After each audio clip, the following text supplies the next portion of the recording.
examples, you know, just do your thing. This is my little message to the world. And Brian's, I'm sure he's going to add on to that. Just do your thing, dude. Play the music you love. Don't go for any of the, like, if they want you to change yourself in any way, it's totally fine. Right, Brian? What advice would you give to people that are barely starting off? Brian and Spoon? That's too much PDA, guys. Too much PDA. Oh, Spoon. Oh, Poon. Stop it. Spoon, okay. So what advice would you give to, like, any new musicians, any youngsters, or... It's his vibe. Spoon wants to add in. Momento, Spoon. What advice would you give to them? Yeah, just follow your dreams and don't stop. Just do not stop. When I was on tour, I hope I never forget this, we were in Lompoc, California, and we were partying with some friends, some fans that took us home. Like, on the road, you know, when you're struggling on the road, you might not even make $70 that day as the full band, cumulatively, so obviously paying for a $70 hotel room isn't in our best interests. So we, like, reach out to our fans, you know, to have us stay at their place, and our fans' mother came in at like 4 in the morning. We were all partying, and she started hanging out with us, and she said, "Get after life like an animal. Just attack life. Go after it." And I just go after life and attack it. No regrets. Just get it. Don't hesitate at all. And then another person who really inspired me, I'm kind of like telling you what to do through people who told me what to do. Hey, that works. Yeah, it kind of does work, right? That's pretty much how it works all the time. I'm paraphrasing, but I know where it came from, so that's good. I was hanging out with, we were playing with Yellow Man once in Arcata, and their drummy Zeb, who also is the drummer for the Wailers, and he's an amazing drummer, and he's an awesome guy. And I was picking his brain. I was like really young and optimistic, and like, you know, how do I do this? How do I take over the reggae world? You know, like, what can I do to, like, try to have success, you know, as an artist and become noticed? And he just looked at me like, "Hey, bro," you know, and he has dreads down to the floor, you know, and he's like, "Hey, dude, you know, it's time. It's time. You have to just commit yourself. And while you're doing that, stay hungry and stay humble." And I remember that. And when he said hungry, I remember being like, obviously, physically hungry for the craft, you know, like never losing the interest in what you love to do. I think no matter what you do in life, if you love it, you're never gonna regret it. You know what I mean? Even if you have no money, if you're happy, that's kind of the point of it all, right? Jah always provides. I think so. I think it'll always kind of pan out.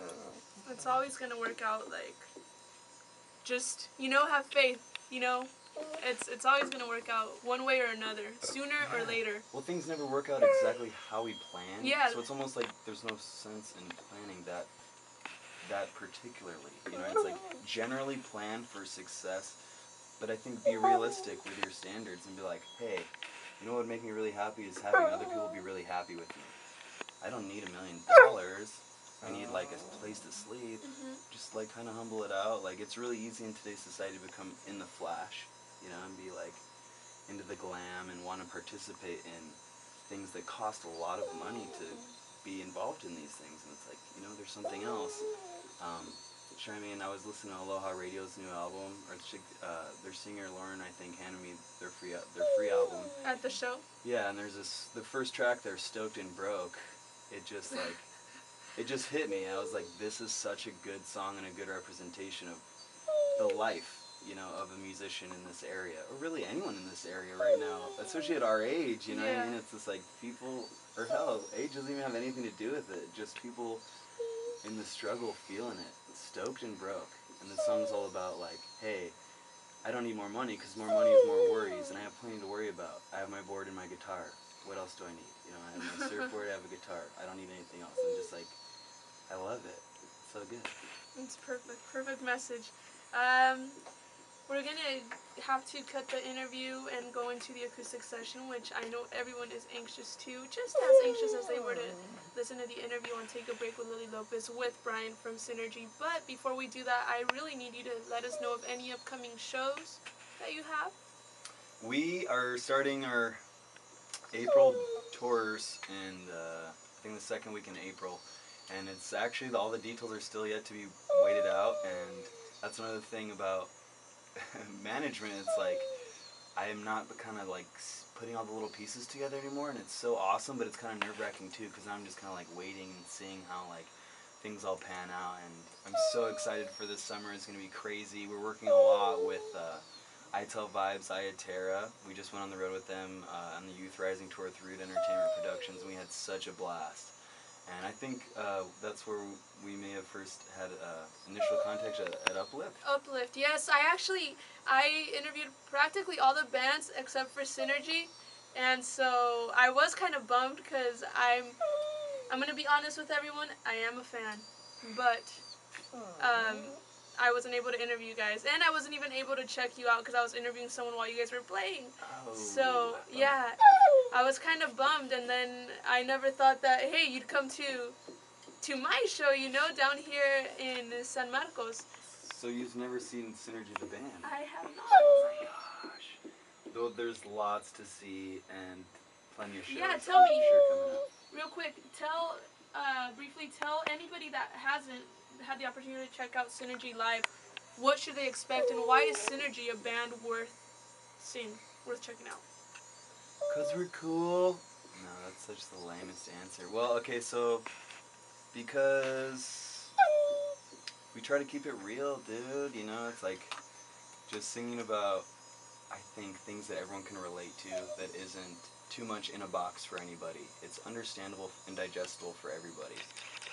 As a singer, I really try to I'm trying to deliver like something soulful to the community of reggae, you know, that's like staying true to reggae and staying true to myself too, like, and my influence coming from where I'm coming from, and I think it's been working, and I'm just stoked to be on the level, you know, with a bunch of other bands and just considered a reggae artist with peers that I consider so highly of, and I'm like, whoa, this is incredible. Like, we're working on this collaboration album right now, and basically I just reached out to a bunch of artists, like all my favorite artists that I've worked with throughout the years, and I just hit them up and I was like, hey, just putting this in your ear, tell me if you want to, tell me if you don't, but we're putting this album together, do you want in on it? I'd love to have you do guest vocals and be represented in your band.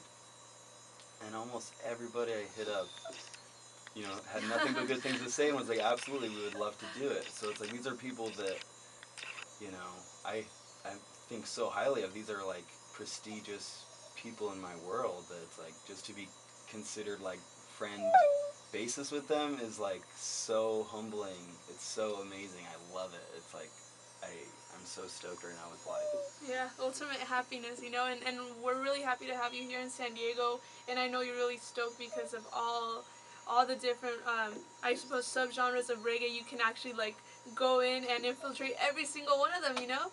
So, like, from all of San Diego, we give you a huge hug, huge warming hug.